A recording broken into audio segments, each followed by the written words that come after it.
Cette nouvelle journée nationale est extrêmement fédératrice pour le réseau. Elles permettent à la fois de consolider les connaissances que nous pouvons avoir. Aujourd'hui, c'est le paquet travail. Donc sur les connaissances mises en commun, sur les mutations qui sont à l'œuvre, les questions qui se posent pour les adhérents, qui se posent pour nous tous, qui se posent pour le réseau et qui nous font avancer collectivement. On dit quelque chose du monde dans lequel on s'installe, c'est-à-dire le monde du travail, le monde de la formation, le monde de le champ professionnel, le monde du logement, tous ces secteurs des politiques publiques sur lesquels on est assis.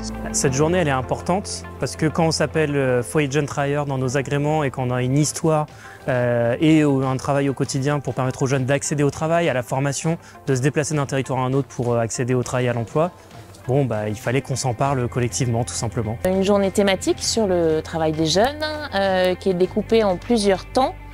Donc il y a des temps en plénière avec 2 tables rondes, des intervenants animés par un journaliste spécialiste de l'économie sociale et solidaire. La thématique du logement, la thématique du social, la thématique de l'accompagnement des jeunes traversent toutes les dynamiques que moi je rencontre dans l'économie sociale et solidaire et pourtant il y a ici des expertises que je n'ai jamais rencontrées. Donc ça m'intéressait vraiment de rencontrer ces professionnels-là. Je trouve que c'est important de faire intervenir notamment nos partenaires.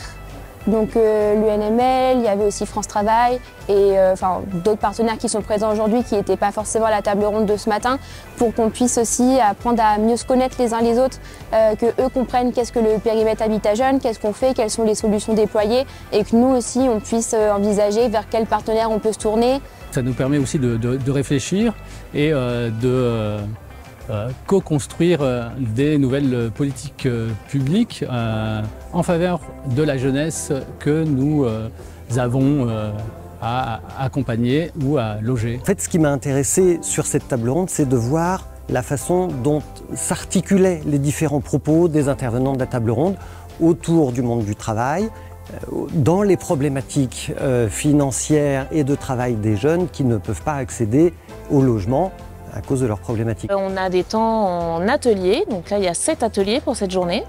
Alors ce matin, on a animé un atelier avec ma collègue Circe où on a présenté du coup, brièvement la maison des Coursets et surtout on a eu un grand temps d'échange avec les personnes présentes.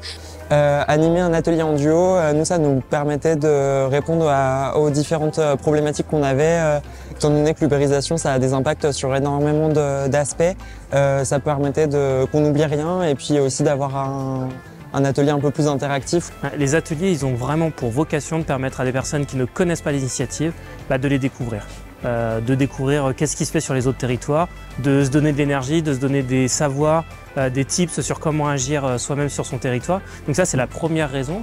Et la deuxième raison, c'est sans doute le moyen de prendre conscience de notre force aussi sur ce sujet-là et de donner de l'envie plus collectivement. On est à 1 an du congrès, de se dire comment est-ce qu'on veut se placer dans les champs des politiques publiques de l'emploi et de l'insertion. Qu'est-ce qu'on a à dire du travail des jeunes aujourd'hui? On est des experts du travail des jeunes, encore faut-il qu'on s'en parle ensemble.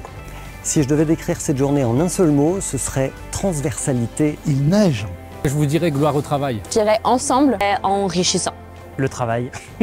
Le travail, parce que c'est un sujet qui est au cœur des préoccupations quotidiennes, je pense, des personnes qui rentrent dans le marché du travail, de l'emploi, qui font leurs premières expériences du travail. Beaucoup de questions au niveau de l'hébergement qui sont ressorties et surtout on a parlé aussi à des travailleurs sociaux et donc du coup il y a beaucoup de synergie qui s'est fait sur ce plan-là. Justement parce qu'on voit comment la parole des uns et des autres permet de s'entrecroiser et d'essayer de construire ensemble. On n'a pas forcément toujours l'occasion de se rencontrer, de travailler, de discuter des mêmes thématiques tous ensemble.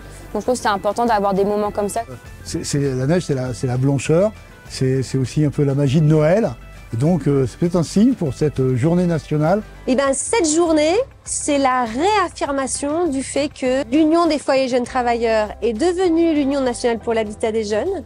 Elle y a gagné en ampleur et en largeur dans le propos, mais elle sait aussi d'où elle vient et qu'elle a un lien intime et historique et précieux avec le champ du travail du côté des jeunes travailleurs.